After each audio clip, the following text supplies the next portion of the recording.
Barrister गौर साहब का mic खोलें। जनाब speaker, sometimes the chair forces us not to see even thank you to you. You got to realize you belong to the house.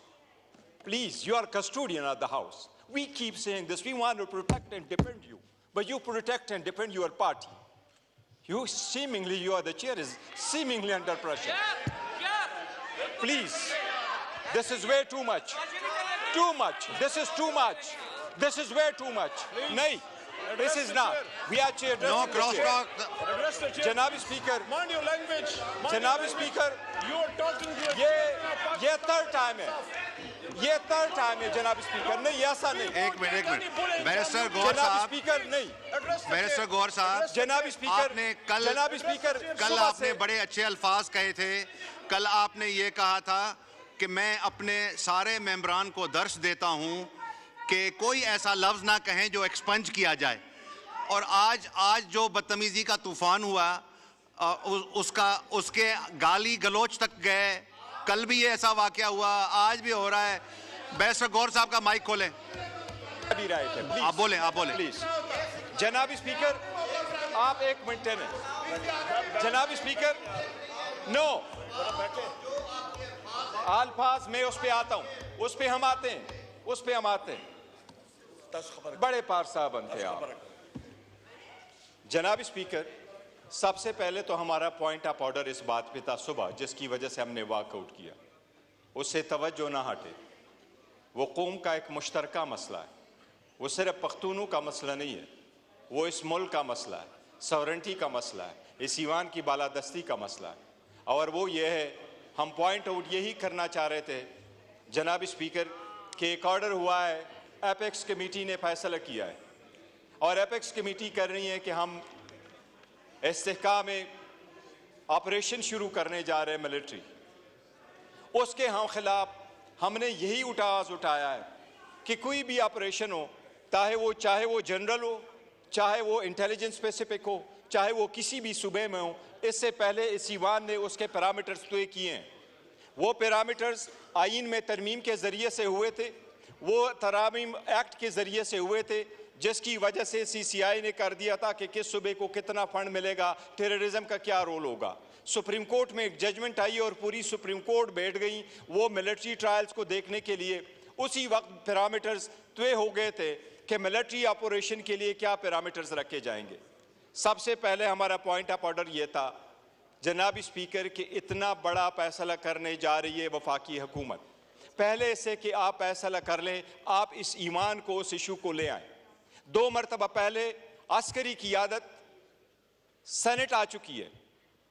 Senate में whole senate को brief कर चुकी है. इस ईमान में भी अस्करी क़ियादत आ चुकी है.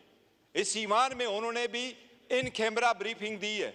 ये ईमान जैसा भी है, जिसे भी लोग बैठे हों, स्ट्रेंजर ही सही, बट ईमान है. कोई भी एपेक्स कमेटी चाहे जितनी भी बड़ी हो, वो इस ईवान को सुपरसीड नहीं कर सकती. ये सुप्रीम है. हम चाहते हैं बावजूद स्ट्रांग रिजर्वेशंस के कि स्ट्रेंजर्स बैठे हैं, इन रिजर्वेशंस के बावजूद हम चाहते हैं कि ईमान की बालादस्ती कायम हो और जो फैसला हो वो ईमान के कंसेंसस और मशवरे के साथ हो. इसलिए हम मुतालबा करते हैं, पॉइंट ऑफ ऑर्डर रखा है कि वफाकी हुकूमत जो रोज आती है, जिसने किसी भी पॉइंट पे भी इस पार्लियामान को इत्मीनान में नहीं लिया, चाहे वो बैरूनी ममालिक के सरबराहान का विजिट हो, चाहे वो सऊदीया हो, चाहे वो ईरान हो, कोई भी, इस मरतबा हम चाहिए मुतालबा कर रहे हैं कि वही क़ियादत दोबारा आके इस पार्लियामान को इन कैमरा ब्रीफिंग दे और उसके बाद में कार्रवाई हो, और जो कार्रवाई हो वो ईवान के मशवरे के साथ हो. उसके बाद अब आते हैं जो जनाब स्पीकर इस रिजोल्यूशन पे. ये रिजोल्यूशन हमें दिखाया गया, साथ बैठा हुआ है. मैंने उनको ये कहा, मैं एक पॉइंट ऑफ ऑर्डर रेस करना चाह रहा हूँ जनाब स्पीकर. कुछ ऐसे वेबसाइट है जिसमें तौहीनी रिसालत हो रही है रोज़ाना. कुछ ऐसे वेबसाइट है, मैंने इनको कहा कि मैं इवन मुनासिब भी नहीं समझता कि मैं उस वेबसाइट की नाम ले लूँ, क्योंकि अगर मैं उसकी नाम ले लूँ तो उसके साथ दोबारा उसकी लोग लॉग इन करेंगे. तो मैंने इनको कहा कि ये एक मसला है, मैं उनको चाहता हूं कि आप उनकी कार्रवाई कर ले। जो लोग तौहीनी रिसालत के मुल्जिम ठहराए जाते हैं, जिन पे इल्ज़ाम लगाया जाता है, बराए मेहरबानी ये सुबह के बजाय अपने हाथ में ले ले, क्योंकि सुबह अगर FIR दर्ज भी कर ले तो वो फिर भी डिपेंडेंट होता है FIA पे, वफाकी हुकूमत पे। ये मसला वफाक का है, ताकि इस तरीके से मेकनिज़म निकाले। दूसरा, मैंने इनको ये कहा कि ये पर्सन स्पेसिफिक क्यों करते हो? आप कहते हैं किसी अवाम का लोगों की लिंचिंग ना करे। मैंने कहा इसमें ऐड करो कि कोई इदारा भी हमारा रोजाना लिंचिंग ना करे।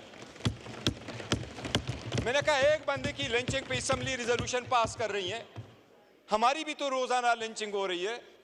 इसीलिए मैंने इनको कहा इसको रोक ले, इसको रोक ले, पूरा ईवान आने दे। यही उन्होंने कमिट किया। This is not the first time जनाब स्पीकर, हम यही कोशिश कर रहे हैं ईवान चले। हम कोशिश कर रहे हैं कि कोई बात हो तो अवामी तहफ़्फ़ुज़ की बात हो, अवामी मुफाद की बात हो। लेकिन मैंने इनको कहा, और यही उन्होंने वादा किया कि ईवान के आखिर में उठाएंगे। और मैंने कहा हमारी सारी पार्टी आ जाएगी, हम डिस्कस कर लेंगे। पहले भी अगर कोई नेशनल मसला है, क्यों सीपेक पाकिस्तान का मसला था, हम बैठे नहीं, सीपेट में हमारा बंदा गया नहीं। हम तो फ्लोर पे कह चुके थे कि अगर पाकिस्तान दोस्त ममालिक के लोग आ गए तो हम जाएंगे। हम पाकिस्तान दोस्त है, दुश्मन नहीं। लेकिन ये हमारा पॉइंट ऑफ ऑर्डर था, हम उनको कर रहे थे, ये पर्सन स्पेसिफिक कर रहे थे, जिसका हमने कहा था हम उसको अपोज कर रहे हैं। जनाब स्पीकर, हमारा पॉइंट ऑफ ऑर्डर अभी भी यही है। इस पे आपने जरूर इनकी तवज्जो दिलानी है। हम जवाब के उनके मुंतजर है ये मिलिट्री ऑपरेशन पे।